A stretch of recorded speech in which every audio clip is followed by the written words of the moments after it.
Ever feel like your brain is like a symphony orchestra during rush hour?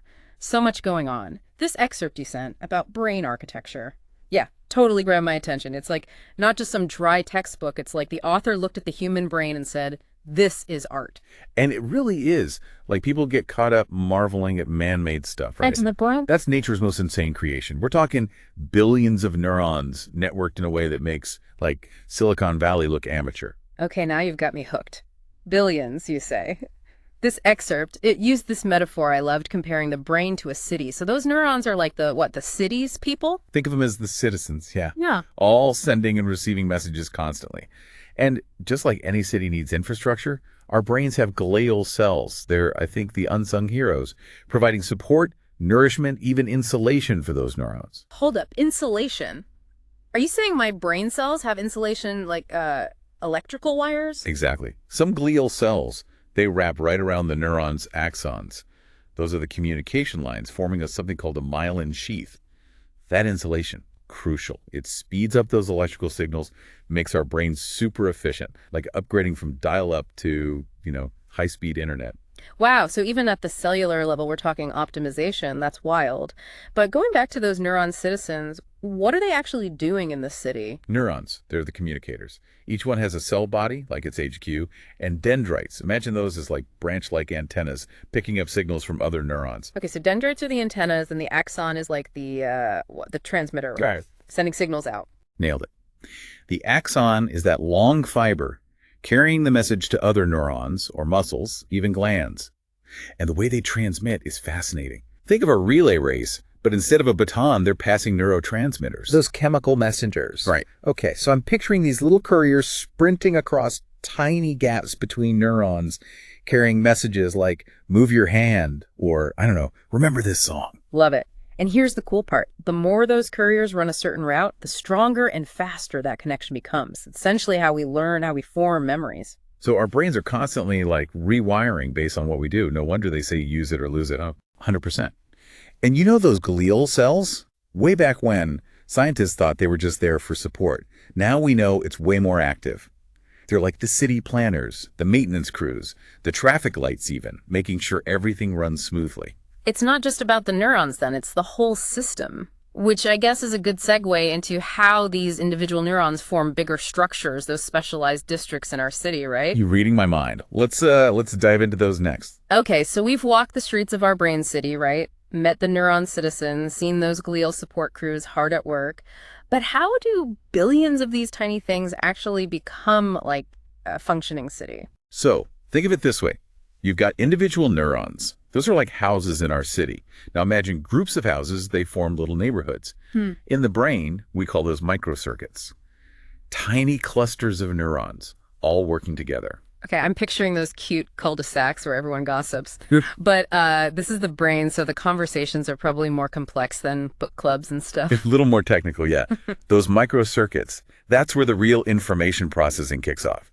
And when you get collections of these microcircuits all collaborating, that's when you've got brain regions, like specialized districts in the city. So instead of a shopping district, we've got like the memory district or maybe a language district. Exactly. Some are like the city's essential services. Those are called nuclei. They handle the vital stuff, breathing, heart rate, sleep regulation, all the stuff that keeps the city running, usually without us even noticing. Right, the stuff we take for granted until it goes wrong. Like when you walk into a room and forget why, total brain power outage. But I'm guessing not all brain regions are just about these essential functions. Oh, there's more than just power plants and plumbing, definitely. We've got regions for emotions, too, those gut reactions, instinctive behaviors. That's like the city's emotional core, maybe a bit like Times Square on New Year's, just buzzing. So that's where our fight or flight response is, deciding whether to hail a cab or make a run for it when we see, I don't know, a pigeon coming at us. You got it. But along with those essential services and the emotional hubs, we've got areas for the higher level stuff. Thinking, processing. Think of those like the cities, universities, libraries, constantly analyzing, creating these complex maps. We call them cerebral cortex patches. Okay, maps in the brain. Now that sounds intriguing. It's how we make sense of the world, really. That cerebral cortex, that outermost layer, it's making maps of everything we experience. Sensory info, movement, even abstract ideas. Like having Google Earth, but for a whole existence. So when I walk into a bakery and just know instantly which pastry I want, that's my cortex's maps. Precisely. These maps, they're how we navigate, make choices, even create our own reality, in a way. Okay, I'm starting to get how all these different districts and their jobs contribute. But we're still talking individual regions here? How's it all connected? The neurons aren't mailing each other postcards. Not quite. Remember the city idea. Just like districts have roads, communication lines, public transport, our brain regions are in constant contact. We're talking trillions of connections. A communication superhighway that makes the internet look like a dirt road. This city's sounding seriously high-tech now. So it's not just what each region does, but its connection to the whole network. You got it. This web of connections is what lets different parts of our brain work together so smoothly. Regions connecting to systems, those systems to even bigger systems, all collaborating to make our thoughts, emotions, actions. My mind is a little blown right now. But before we get totally lost in the brain circuitry, let's zoom out. Bigger picture time, those larger divisions of this whole thing. What do you say? Absolutely.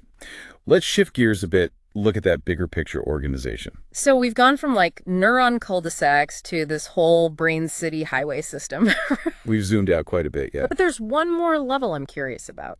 How does this city, our brain, actually interact with the world outside? Ah, you're interested in the brain's import-export business. Exactly. We've talked processing, but how does the outside world get in? And how do our thoughts, like, become actions? That's where our senses come in. Think of them as the city's ports. Yeah. Constantly taking in shipments of information. So, like, our sensory receptors for sight, sound, touch, all that, they're the cargo ships docking. I like it. And each sense has its own specialized receptors, right? Light waves for vision, vibrations for hearing, chemicals for smell and taste. Each one brings a specific experience into the city. Okay, makes sense.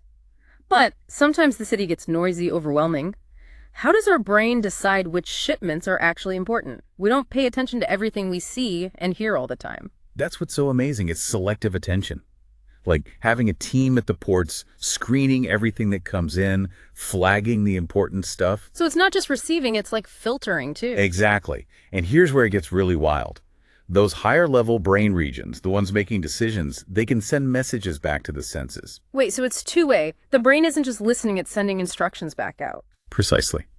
Imagine the city council sending memos to the port saying, big spice delivery today, prioritize those ships. That's basically top-down processing. Our brains fine-tune their attention constantly based on our goals, our mood, everything. So my brain's decided what it's looking for before I even know. No wonder I can never find my keys when I'm in a rush. Exactly. And speaking of actions, how do those happen? We've got the info, but how do we do stuff? Yeah, that's the big question. It's like we got the shipment, unpacked it. Now what? Think of it like this. The city has what it needs, so it starts producing goods, right? Services. In the brain, that's outward projections. Signals going from the brain to the body, mostly muscles and glands. So brain cities exports, orders to the rest of the body.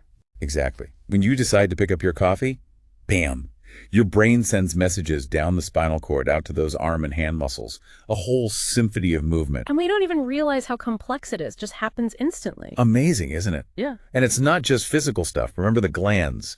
Those are like the city's factories, producing hormones, other chemical messengers, regulating everything from metabolism to stress. So the brain's not just controlling what we do, but how we feel, even how our bodies work at the basic level. Exactly. It's this whole dance, the brain, the body, the environment. That's our experience of being alive. Oh, that got deep fast. Started with neurons. Now we're talking about what it means to be human, practically. That's the beauty of it. You go from tiny cells to the biggest questions there are.